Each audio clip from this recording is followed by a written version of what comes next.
انت تصور لي لوحدي؟ بتعملي ايه؟ حوار ولا ايه؟ حوار لبرنامج الفن السابق. كنت عايزة أسأل حضرتك عن رأيك في إقامة المهرجان اسكندرية مع إن مهرجان القاهرة اتلغى في الظروف الأمنية بتاعت البلد. يعني يمكن ده قرار شجاع جدا من المحافظ ان في التوقيت ده يقدر ينظم مهرجان بيدعو الناس كلها ويقول لهم ان مصر بلد امان، زي ما الناس كلها عارفه ان مصر طول عمرها هي بلد الامن والامان، هي ما زالت كده. حتى لو بفرض ان الاحداث نفسها ما انتهتش، ما شفناش نهايه الفيلم اللي احنا عايشين فيه يعني، الا ان ده في حد ذاته رساله كويسه قوي للخارج اكتر من جوه الناس فاهمه، يعني الناس عارفين ان لو بفرض في ميدان في احداث او في شارع في احداث، مش معناها اسكندريه كلها فيه. زي القاهره لو ما بنلاقي مثلا في احداث في التحرير او احداث في الاتحاديه او في اي مكان، طب بقيه القاهره عامله ازاي؟ هتلاقي ناس بيروحوا وبيجوا وبياكلوا وبيشربوا، كافيهات مفتوحه، مولات شغاله، فده في حد ذاته بيدي اطمئنان. ورأي حضرتك في إن في دول مش مطلة على البحر المتوسط مشاركة في المهرجان معانا؟ وده عيب؟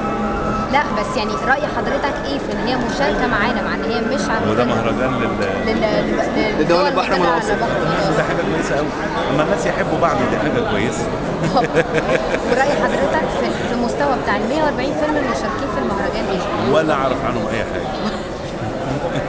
والله ما اعرف. وايه سر اختفاء حضرتك من السينما؟ يعني بقالك فترة مختفي، مش بتطلع في المسلسلات، يعني ليه؟ السينما تحديدا حضرتك اختفيت منها يعني على جنب ياسر. انا نفسي ما ابقاش مختفي. بس الصراحة يعني من بعد على جنب يا اسطى كنا يعني شايفين حضرتك، يعني احنا دلوقتي مفتقدينك في السينما جدا. يعني يمكن بعديه عملت بوبس مع الفنان عادل امام، بس يعني الكلام ده من 3 سنين. الثلاث سنين الاخرانيين دول هم مش عليا، مش على شغلي انا ليه مختفي، لا الجماعه بتوع السياحه ليه مختفيين، الجماعه بتوع الاستثمار ليه مختفيين. انت مش مصر مش فن فقط، لكن مصر ناس كتيره جدا، الناس الكتيره هل شغلهم اتاثر ولا ما اتاثرش؟ كله اتاثر. وهو زي ما كان في مره سواق تاكسي قال لي جمله لطيفه قوي، قال لي هي دايره وكله بياكل بعض، لو واحد من الدايره دي نقص هتلاقي الدايره كلها اتاثرت.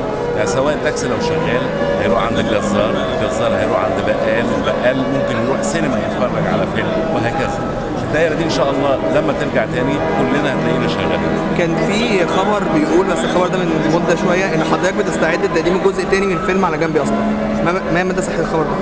لا هو ده واحد اللي كتب الخبر اساسا هو بتاع جوافه، كان سايب عربيه الجوافه بره وراح كتب الخبر. انا مشكلتي في بتوع الجوافه دول. طب يسالني. ميرسي قوي لحضرتك. بالنسبه للمسرح، من اول مسرحيه لما بابا ينام لغايه دلوقتي حضرتك ما قدمتش مسرح خالص. 10 سنين واكتر من كده، من اول كمان الفنان الله يرحمه. لا هو 10 سنين بالظبط، يعني هو من سنه 2003 تحديدا يعني. تمام. بوفاه علاء ولي الدين الله يرحمه، لان كان معانا في المسرحيه. مع الوقت ده كان ابتدى المسرح كله عموما بقطاع خاص يعني الكيرف بتاعه ينزل، لدرجه النهارده ما فيش ولا مسرحيه. عشان كده انا بسال حضرتك متخصص مسرح، دخل معهد عالي من فنون مسرحيه، فين المسرح؟ لا ما فيش مسرح، ما فيش مسرح تجاري. ايه اسباب ليه ما فيش مسرح؟ ده موضوع يطول شرحه، مش موضوع السنه دي حتى في اسكندريه هنا ما فيش ولا مسرحيه. طبعا. لا الحاله نفسها حاله المسرح من 10 سنين كيرف بينزل لغايه ما اختفى خالص.